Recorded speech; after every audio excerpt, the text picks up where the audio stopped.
Selamat pagi jemaat yang dikasih Tuhan, Shalom. Hari ini saya akan menyampaikan firman dengan judul Sehat Roh, Jiwa, Tubuh. Kita baca Keluaran 23 ayat 25 yang berbunyi demikian. 1, 2, 3. Tetapi kamu harus beribadah kepada Tuhan Allahmu, maka Ia akan memberkati roti makananmu dan air minumanmu, dan Aku akan menjauhkan penyakit dari tengah-tengahmu. Tuhan berkata kalau kita taat kepada perintahnya, segala penyakit dijauhkan dari hidup kita. Amin. Saudara sekalian, adalah kehendak Tuhan untuk kita semua punya hidup yang sehat. Kesehatan itu lebih penting dari kesembuhan. Kalau kesembuhan berarti saudara mesti sakit dulu kemudian sehat. Tapi kalau sehat berarti kondisi tubuh kita selalu prima karena kita jaga, karena kita pelihara. Dalam 3 Yohanes 1 ayat 2 firman Tuhan berkata, saudaraku yang kekasih, aku berdoa semoga engkau baik-baik dan sehat-sehat saja dalam segala sesuatu, sama seperti jiwamu baik-baik saja. Nah, karena itulah Tuhan ingin agar kita menjaga keseimbangan antara roh, jiwa, dan tubuh, karena ketiga hal ini saling mempengaruhi satu dengan yang lain. Misalnya, kalau tubuh kita lelah, maka kita akan sulit berkonsentrasi. Atau kalau jiwa kita stres, maka mempengaruhi nafsu makan. Atau kalau kita punya dosa secara roh, maka jiwa gelisah, tubuh juga bisa menjadi sakit-sakitan. Karena ada kaitan antara roh, jiwa, dan tubuh. Epafroditus adalah seorang pelayan Tuhan. Dia semangat untuk melayani, tapi karena kurang istirahat akibatnya dia sakit. Saudara, ingat kita belum mengenakan tubuh kemuliaan. Kita masih tubuh fana yang terdiri dari darah dan daging, sehingga kita harus pelihara. Kalau saudara beli mobil di showroom, lalu ketika keluar kita pakai setiap hari, nggak pernah dirawat. Nggak pernah diservis, nggak pernah diganti oli, pakai bensin juga oplosan, pasti mobil itu akan cepat rusak. Tapi kalau dirawat maka dia akan panjang umur, bisa kita gunakan untuk jangka waktu yang lama. Karena itulah kita juga harus menjaga keseimbangan hidup ini. Misalnya antara bekerja dan beristirahat. Orang kalau kerja di kantor banyak duduk, sehingga dia perlu menggerakkan badannya supaya ada peregangan, stretching, dia bisa olahraga. Jadi seimbang saudara, karena Tuhan Yesus sendiri itu menjaga kesehatannya dengan baik. Dia suka berjalan kaki, dia suka mendaki bukit, dia seringkali berdoa di taman yang sepi, yang udaranya segar. Dan saudara perlu ingat Tuhan Yesus itu tukang kayu. Belah kayu, ngangkat kayu, itu kan sudah olahraga itu saudara. Nah jadi ada keseimbangan yang memang kita harus lakukan di dalam kehidupan ini. Dalam Markus 6 ayat yang ke-31, Yesus juga mengajak murid-muridnya untuk pergi menyeberang danau untuk beristirahat seketika. Sebab memang begitu banyak orang yang datang dan yang pergi sehingga makan pun mereka tidak sempat. Tuhan Yesus saja perlu istirahat, masa kita nggak istirahat? Allah menciptakan dunia dalam 6 hari. Pada hari ke-7 apa yang Allah lakukan? Istirahat dan memberkatinya. Allah beristirahat bukan karena capek, tapi karena pekerjaannya sudah selesai. Kalau Tuhan beristirahat, kalau Yesus beristirahat, saudara nggak pernah istirahat, kerja terus 7 hari seminggu. Emang lebih dari Tuhan? Saudara-saudara, kita harus menjaga keseimbangan yang baik. Nah, karena itulah tujuan kita menjaga kesehatan bukan supaya punya body bagus, yaitu tujuan yang sifatnya fana. Tapi agar tubuh kita tetap kuat untuk melayani Tuhan. Tujuannya sifatnya kekal. Nah berikutnya kita lihat bahwa manusia itu adalah makhluk 3 dimensi yang terdiri dari tubuh, jiwa, dan roh. Alkitab berkata, semoga Allah menguduskan kamu seluruhnya, dan semoga roh, jiwa, dan tubuhmu terpelihara sempurna pada hari kedatangan Kristus. 3 hal inilah yang kita harus pahami karena akan mempengaruhi kesehatan. Hukum roh, jiwa, dan tubuh. Mari kita mulai dengan yang pertama. Kita harus mengerti hukum rohani. Bahwa roh manusia itu diciptakan untuk menguasai jiwa dan tubuhnya. Tapi sayang setelah manusia jatuh dalam dosa, dosa itu mengacaukan semuanya. Sehingga justru keinginan daging itu yang menguasai. Paulus berkata, di dalam diriku ada sesuatu yang baik yang ingin aku lakukan. Tapi ternyata yang jahat itu yang aku lakukan terlebih dahulu. Karena keinginan roh dikalahkan oleh keinginan daging. Roh memang penurut, tetapi daging itu lemah. Karenanya kita harus melatih tubuh, jiwa, dan roh kita, saudara. Tetapi yang paling penting adalah kita menjaga keseimbangan antara memperkuat manusia roh itu. Manusia kini melatih tubuh dan jiwanya, tapi tidak melatih rohnya. Padahal roh manusia itu adalah kekuatan dari jiwa dan tubuhnya. Dengan apa tubuh jadi kuat? Dikasih makanan, capcay, puyung hai, barongsai, bakmi, bakso, bacang, bakut, bakpao, bakyak. Nah masalahnya banyak orang memelihara tubuhnya tapi tidak memelihara rohnya. Akibatnya tubuhnya montok tapi imannya rontok, saudara. Kalau jiwa dipelihara dengan apa? Dengan pendidikan, dengan hiburan. Aneh sekali sekarang ini banyak orang bisa berolahraga tapi tidak suka berolah roh. Sasapedahan rajin, bisa seminggu beberapa kali, ke gereja males. Rohmu tidak engkau olah, pada latihan badani itu terbatas gunanya, tapi ibadah itu berguna di dalam segala hal. Kalau rohnya lemah, pikiran dan tubuhnya lemas. Sebaliknya kalau rohnya sehat, jiwa dan tubuhnya sehat.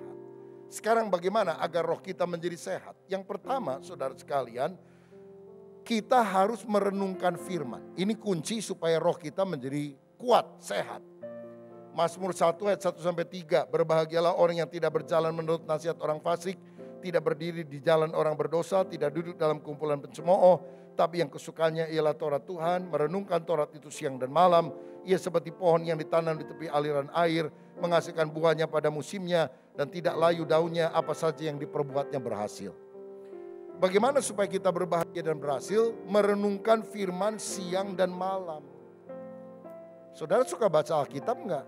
Kalau orang enggak pernah baca Alkitab, bagaimana bisa merenungkan firman siang dan malam?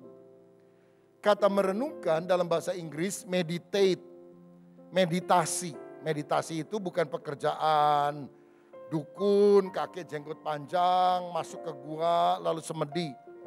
Tapi meditasi itu punya 3 arti ini. Dalam bahasa Ibrani meditasi ditulis dengan pertama sikah. Sikah itu artinya merenungkan. Setelah membaca, memikirkan berulang-ulang sampai itu menjadi pola hidup, sesuatu yang kita hayati dalam kehidupan.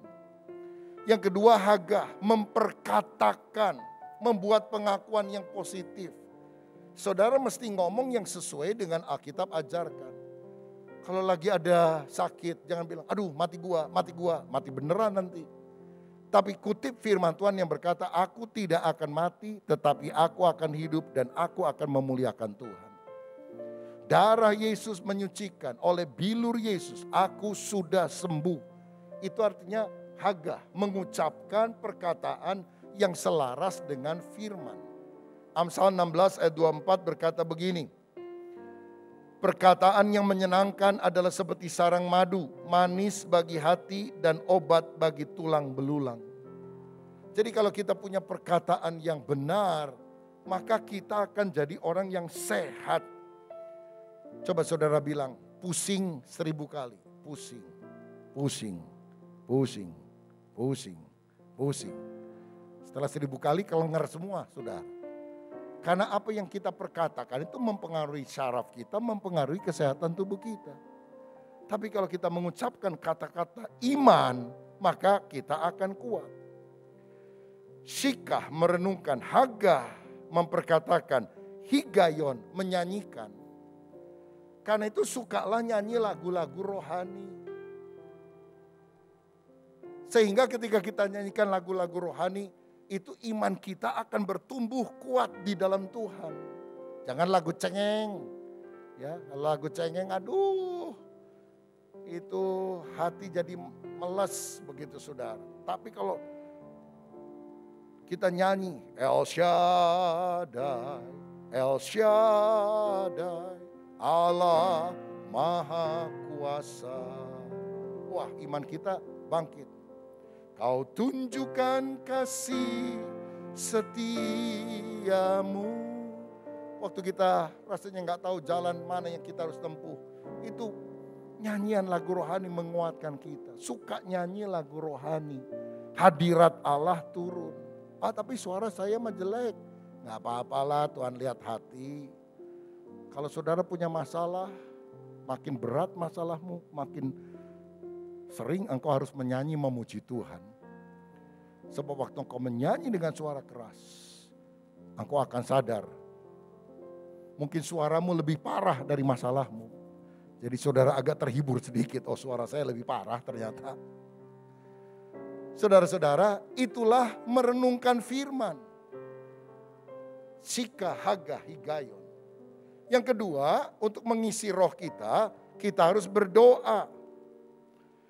Nah, bagaimana cara kita berdoa? Ada dua hal yang ditunjukkan di dalam Alkitab. Pertama, doa dengan akal. Kedua, doa dengan roh. Doa dengan akal itu artinya ada pokok-pokok doa yang sudah kita tahu yang kita harus doakan. Berdoa buat pemerintah bangsa negara, berdoa buat pekerjaan Tuhan, berdoa buat konflik Rusia, Ukraina. Kita udah tahu karena ada pokok-pokok doanya. Tetapi 1 Korintus 14 ayat 15 berkata demikian. Jadi apakah yang harus kubuat? Aku akan berdoa dengan rohku, tapi aku akan berdoa juga dengan akal budiku. Aku akan menyanyi dan memuji dengan rohku, tetapi aku akan menyanyi dan memuji juga dengan akal budiku. Nyanyi dengan akal budi adalah nyanyi sesuatu yang sudah kita lihat di layar LED misalnya. Lalu kita nyanyikan karena tahu lagunya. Tapi menyanyi dalam roh, berdoa dalam roh, artinya dari dasar hati yang paling dalam yang dikuasai Roh Kudus. Karena itulah Tuhan memberikan bahasa roh. Supaya kita bisa menyembah Dia di dalam roh dan kebenaran. Kalau ada di antara saudara yang belum mendapatkan karunia ini, minta kepenuhan Roh Kudus. Minta supaya Tuhan memberikan bahasa di mana kita bisa akrab, berbicara dengan Bapa. Manusia nggak ngerti, setan tidak ngerti. Tapi Tuhan ngerti apa yang kita panjatkan dari hati kita yang terdalam. Hurabashi kanaralama shande, hiaralabashi. Ngomong apa ya? Oh, nggak ngerti. Tapi saudara tahu, doa sama Tuhan itu nggak harus selalu dengan bahasa yang kita ngerti secara akal budi. Bahasa tetesan air mata aja Tuhan ngerti, apalagi bahasa roh, saudara sekalian. Orang kalau nangis dalam hadirat Tuhan, ngomong apa dia? Nggak ngomong apa-apa. Tapi Tuhan tahu, Tuhan bisa menjamah dia. Karena bahasa itu tidak selalu semuanya harus dipahami dengan akal kita. Tapi naik ke hadirat Tuhan karena itu berasal dari roh kita, dari hati kita yang paling dalam. Nah, Tuhan memberikan dimensi supranatural ini. Kalau saudara belum mengalami, minta sama Tuhan. Karena ada dimensi-dimensi yang lebih dalam yang kita harus alami. Kalau saudara ada di pinggir pantai Pangandaran, ya jalan berapa meter ya masih cetek, tapi makin lama makin dalam, tenggelam ke sana. Saudara, kita juga pengalaman dengan Roh Kudus begitu. Jangan hanya yang cetek, tapi kita ngalami lebih dalam pengalaman supranatural spiritual dengan Tuhan. Sehingga roh kita benar-benar kuat dibangunkan oleh Tuhan. Yang kedua, ada hukum jiwa. Jiwa yang sehat itu ada damai sejahtera, ada sukacita. Dan kalau jiwanya sehat, tubuhnya akan menjadi kuat. Bagaimana supaya jiwa kita menjadi lebih sehat? Pertama, kita harus hidup dalam iman. Jangan takut. Karena kalau saudara takut, stres, itu menurunkan kekebalan tubuh. Mudah sakit-sakitan. Kalau ketakutan mengetuk pintu hatimu, suruh iman membuka pintu, maka ketakutan akan pergi. Waktu aku takut, aku percaya kepadamu. Jadi musuhnya takut adalah beriman. Kalau saudara takut, iman hilang. Kalau saudara beriman, takut hilang. Hiduplah di dalam iman, percaya bahwa Tuhan menyertai. Percaya Tuhan akan memberikan kemenangan. Segala perkara dapat kutanggung di dalam Dia yang memberikan kekuatan kepadaku. Pencobaan yang kau alami biasa, tidak melebihi kemampuanmu. Tuhan akan memberikan jalan keluar. Kalau engkau beriman, gunung masalah akan pindah. Milikilah iman kepada Tuhan dan firman-Nya. Kalau Tuhan sudah ngomong, pasti terjadi.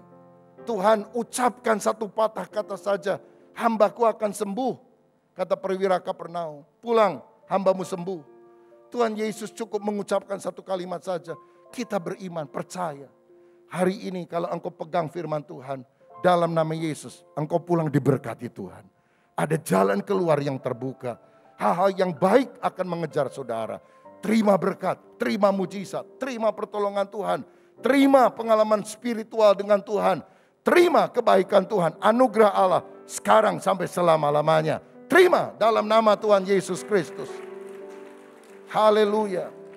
Karena itu lebih baik wajah preman tapi hati beriman. Daripada wajah security tapi hati Hello Kitty. Kalau hati saudara kecil, engkau tidak akan mengalami mujizat Tuhan. Karenanya kita juga harus membuang emosi negatif, kepahitan, kejengkelan, kemarahan. Tapi sebaliknya kita harus ramah, penuh kasih mesra, saling mengampuni. Karena itu akan menguatkan iman kita. Sikap mental positif, optimis. Dan iman itu timbul dari mendengar firman. Isi bejana hati saudara dengan firman, firman, firman. Spirit kita akan kuat. Saudara, berapa hari yang lalu ada seorang bintang film Korea Selatan mati bunuh diri. Ya, ini sudah sekian kalinya. Pada ganteng, kaya, ternama. Kenapa? Orang gak ada Yesus dalam hatinya. Tubuhnya sehat, jiwanya kelihatannya hebat, rohnya rontok saudara. Karena itu isi spirit kita, ini sumbernya. Apakah bejana kerohanianmu tiap hari engkau isi dengan firman, dengan hadirat Tuhan. Ayo kita memiliki iman. Yang kedua, bagaimana supaya jiwa kita menjadi sehat? Kita harus bersukacita. Sukacita akan membuat tubuh menjadi lebih sehat karena jiwa kita penuh dengan damai sejahtera. Amsal 17 ayat 22. Hati yang gembira adalah obat yang manjur, tapi semangat yang patah mengeringkan tulang. Hati yang gembira adalah obat, seperti obat hati yang senang. Tapi semangat yang patah keringkan tulang. Hati yang gembira Tuhan senang. Nehemia 8 ayat 10 berkata, The joy of the Lord is my strength. Sukacita dari Tuhan adalah kekuatanmu. Ya, itu ayat 10 tuh.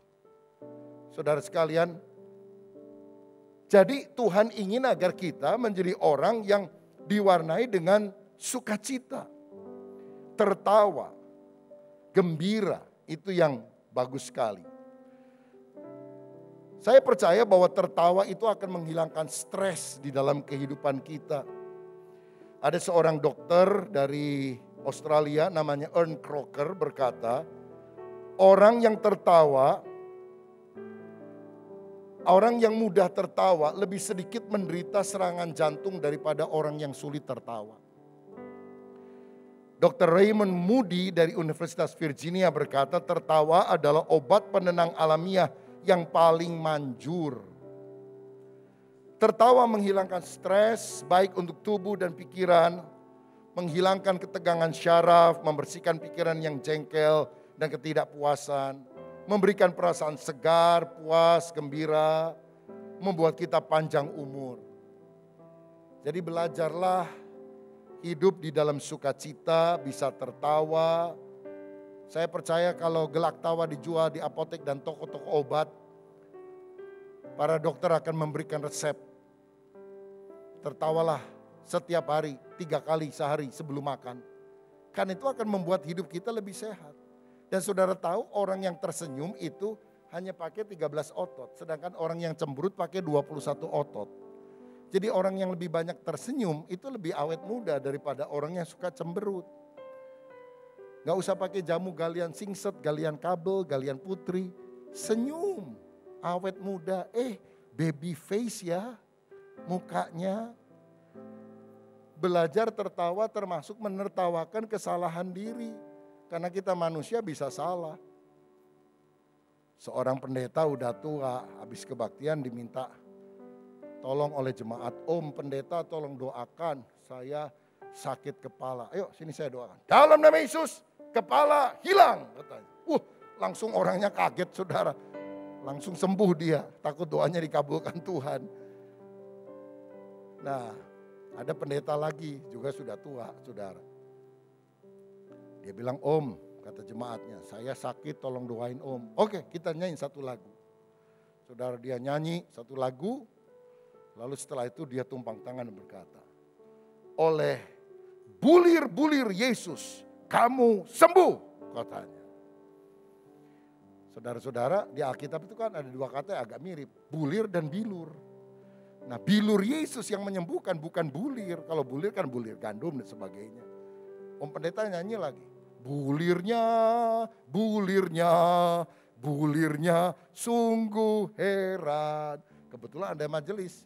Tapi dia juga bingung ini lagi mendoain gimana. Setelah amin selesai dia berbisik. Om salah. Tadi mestinya bilur bukan bulir. Oh iya. Tapi gak apa-apa Tuhan tahu hati saya. Oleh bulirnya saja orang ini sudah pasti sembuh. Apalagi oleh bilurnya katanya. Udah percaya kamu sembuh oleh kuasa Tuhan. Saudara kita bisa salah. Tapi daripada marah-marah, ngambek-ngambek. Hati yang gembira adalah obat yang manjur. Bersukacita senantiasa dalam Tuhan. Jiwa kita menjadi lebih sehat dan kuat. Dan yang ketiga adalah hukum jasmani. Bagaimana supaya roh kita kuat? Renungkan firman, berdoa. Bagaimana supaya jiwa kita kuat? Beriman, bersukacita. Bagaimana supaya tubuh kita sehat? Ada 2 hal juga. Yang pertama puasa. Saudara, jadi kita perlu belajar menyeimbangkan antara makan dan berpuasa. Orang yang terlalu rakus itu gak sehat. Sampai overweight, kelebihan berat badan gak sehat. Biasanya kalau orang apalagi sudah ada usia, ketika ke dokter lalu perlu diobati, dokter bilang apa? Turunkan berat badan. Karena kalau terlalu berat itu akan merugikan. Kerja jantung jadi lebih keras, kolesterol jadi lebih tinggi, gula darah juga kurang baik. Jadi overweightnya mesti dibuang. Karena itu kita harus jaga diri kita untuk hal ini. Nah salah satunya dengan berpuasa. Puasa adalah cara alamiah untuk tubuh kita membersihkan diri dari dalam. Pada tahun 2016 ada seorang dokter Jepang, Yoshinori Osumi namanya. Mendapatkan hadiah Nobel dalam bidang kesehatan atau kedokteran. Karena dia menemukan sebuah terapi yang bisa membuat tubuh menjadi lebih sehat. Yang kemudian dia dikenal dengan nama autopagi. Apa itu autopagi? Yaitu bagaimana tubuh ini bisa membersihkan racun dalam tubuh tanpa obat. Bagaimana kita bisa meremajakan sel tubuh dan membuang berat badan secara normal, secara wajar. Caranya apa? Puasa, jangan makan lebih dari jam 7 malam. Kalau bisa paling maksimal jam 6 lebih bagus. Dan bukanya jam 12 atau jam 1 keesokan harinya. Jadi kalau saudara makan malam terakhir jam 6.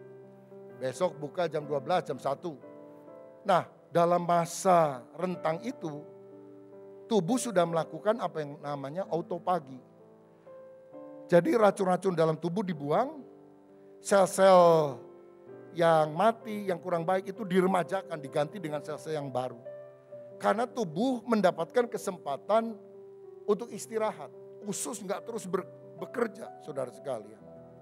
Dan ternyata dia dapat hadiah Nobel yang bagus ini. Saya pikir ini adalah sesuatu hal yang baik. Puasa dari malam sampai siang. Nah karena itu saya dorong saudara sepanjang bulan April di mana saudara kita juga berpuasa, kita berpuasa ya. Puasa sepanjang bulan April dari tanggal 1 sampai tanggal 30 puasa. Puasanya gimana?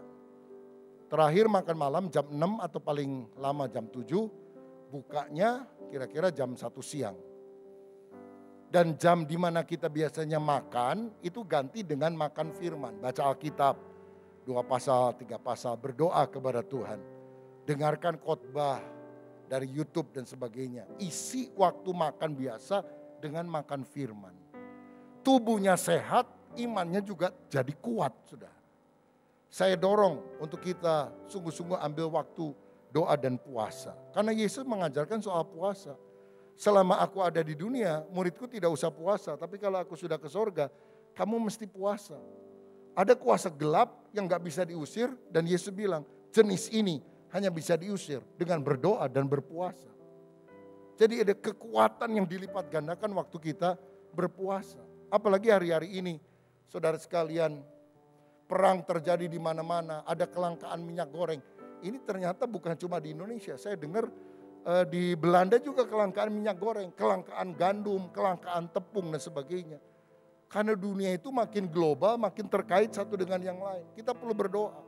Eskalasi politik di Indonesia makin lama makin naik menjelang pemilihan umum yang akan datang. Ujaran kebencian dari sana dan sini mulai muncul, itu juga menghebohkan. Kita harus doa dan puasa karena kemenangan di alam roh akan menentukan kemenangan di alam nyata. Ayo kita ambil waktu untuk doa dan puasa. Nah saudara sekalian, Daniel sendiri misalnya, dia makan sayur-sayuran dan air saja, tapi dia lebih sehat dari orang yang lain. Karena puasa itu ada beberapa jenis, ada puasa total, nggak makan nggak minum. Ada puasa nggak makan tapi masih minum air putih biasa.